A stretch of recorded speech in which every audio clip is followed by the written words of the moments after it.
Big boss హౌస్కి bye చెప్పారు హరీష్ గారు. అయితే బిగ్ బాస్ బజ్ ఇంటర్వ్యూలో వెల్కమ్ చెప్పారు శివాజీ గారు. అలాగే రెడ్ రోజ్తో రావడంతోనే అన్నారు, ఎదుటి వాళ్ళ మాట కూడా వినాలి కదా అని ట్విస్ట్ ఇచ్చారు శివాజీ గారు. దానికి హరీష్ గారు రీకౌంట్ అనేది బిగ్ బాస్ హౌస్లో తను ఇవ్వడం మనం చూస్తూనే ఉన్నాం కదా. ఇలాగే శివాజీ గారికి కూడా ఇచ్చారు.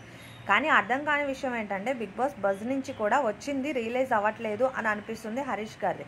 ఎండింగ్ మనం బిగ్ బాస్ బజ్లో ప్రోమో ప్రకారంగా చూసుకుంటే శివాజీ గారు అడిగే క్వశ్చన్స్కి తను ఇస్తున్నారు ఆన్సర్ ఇవ్వట్లేదు అంటలేదు, బట్ కానీ అదేదో రీకౌంటర్లా ఇస్తున్నట్టే అనిపిస్తుంది కానీ రియలైజేషన్ లాగా అయితే అనిపించలేదు.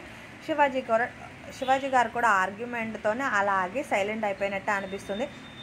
ఎనీవే హరీష్ గారు అయితే బిగ్ బాస్ బజ్ ఇంటర్వ్యూలో అయితే చెప్పిన క్వశ్చన్స్కి ఆన్సర్స్కి అస్సలు పొందనే ఉండట్లేదు. ఏదైనా ఆర్గ్యుమెంట్తోనే స్టార్ట్ అవుతుంది అంటున్నారు.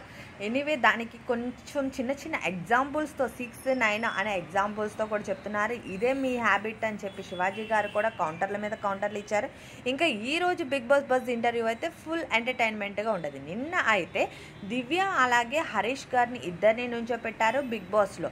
అంటే ఎండింగ్లో ఉన్నది వాళ్ళిద్దరే అని చెప్పి దివ్య అయితే చాలా ఎయిట్ చేసింది. ఏంటంటే బిగ్ బాస్ ఇంటర్వ్యూ హౌస్లోకి ఎంటర్ అయింది తను 1 వీక్ అవుతుంది, అప్పుడే ఎలిమినేట్ అయిపోతున్నాను అనే టెన్షన్లో తను ఏడుపు రూపంలో బయటకు వచ్చేసింది. ఎనివే హరీష్ గారు అయితే బిగ్ బాస్ నుంచి బయటకు వచ్చేసేటప్పుడు మాస్క్ మెన్ అలాగే ఆ పేరుతోనే బయటకు వచ్చారు కదా. మాస్క్ మెన్ అలాగే ఎవరెవరికి బ్లాక్ ఇస్తారు ఎవరెవరికి వైట్ ఇస్తారా అని చెప్పి నాకు సార్ అడిగినప్పుడు వైట్ అయితే తనుజాకి అలాగే కళ్యాణ్, శ్రీజ వీళ్ళ ముగ్గురికి అయితే మాస్క్ లేదని ఇచ్చారనమాట. అంటే తనకు అనిపించిన నా ప్రకారంగా నేను బయటకు వెళ్ళి హౌస్లోకి నుంచి బయటకు వెళ్ళాక చూడాలి వీళ్ళకు ఉందో లేదో కూడా. ఎనివే వీళ్ళ ముగ్గురికి అయితే మాస్క్ లేదని అనుకుంటున్నాను. మాస్క్ ఉన్న పర్సన్స్లో అయితే భరణి గారిని పెట్టారు, అలాగే ఇమాన్యుల్ గారిని పెట్టారు, అలాగే డిమాండ్ పవన్ని పెట్టారు. డిమాండ్ పవన్కి నిజంగానే మాస్క్ ఉంది అని అనిపిస్తుంది, తిని అన్నారని కాదు.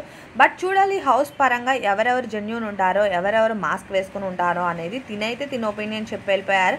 బిగ్ బాస్ బజ్ ఇంటర్వ్యూలో కూడా సేమ్ ఆర్గ్యుమెంట్. మరిన్ని అప్డేట్స్ కోసం అయితే ఛానల్ని సబ్స్క్రైబ్ చేసుకుని వీడియో లైక్ చేయడం అస్సలు మర్చిపోకండి.